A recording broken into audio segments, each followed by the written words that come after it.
இந்த பிளேலிஸ்டோடைய 28th video group by அப்படிங்கிற ஒரு ஸ்டேட்மெண்ட். இந்த குரூப் பை அப்படிங்கிற ஸ்டேட்மெண்ட்டை வச்சு டேட்டாவை எப்படி குரூப் பண்ணி டிஸ்ப்ளே பண்ணுறது அப்படிங்கிறத நல்லா டீட்டெயில்டாக பார்க்க போகிறோம். இந்த டேபிள் எக்ஸாம்பிளாக எடுத்துக்கலாம். இப்போ வந்து இந்த டேபிளில் கிட்டத்தட்ட ஒரு 3, 4, 8 ஸ்டூடெண்ட்ஸ் இருக்காங்க. அவங்களுடைய சிட்டி இருக்குது, அவங்களுடைய கரஸ்பாண்டிங் சிட்டி இருக்குது. எனக்கு வந்து இப்போ வந்து இந்த டேபிளில் ஒவ்வொரு சிட்டிலையும் எத்தனை ஸ்டூடெண்ட்ஸ் இருக்காங்கங்கிற லிஸ்ட் வேணும். இதுதான் இந்த வீடியோவுடைய மெயின் அப்ஜெக்டிவ். இதுக்கான query என்ன அப்படிங்கிறத பார்க்க போகிறோம். குரூப் பை அப்படிங்கிற query வச்சு தான் இதை போட போகிறோம். ஸோ செலக்ட் ஸ்டார் ஃப்ரம் பர்சனலுக்கு பதிலாக select count of register comma city group by city.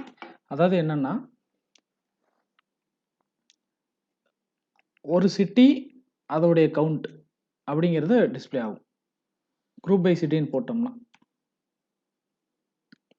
So இதில் பார்த்தீங்கன்னா கோயம்புத்தூரில் 4, கரூரில் 2, சேலமில் 2ன்னு கரெக்டாக பிரிண்ட் ஆயிடுச்சு. இதை கிராஸ் செக் பண்ணி பார்த்துக்கலாம்.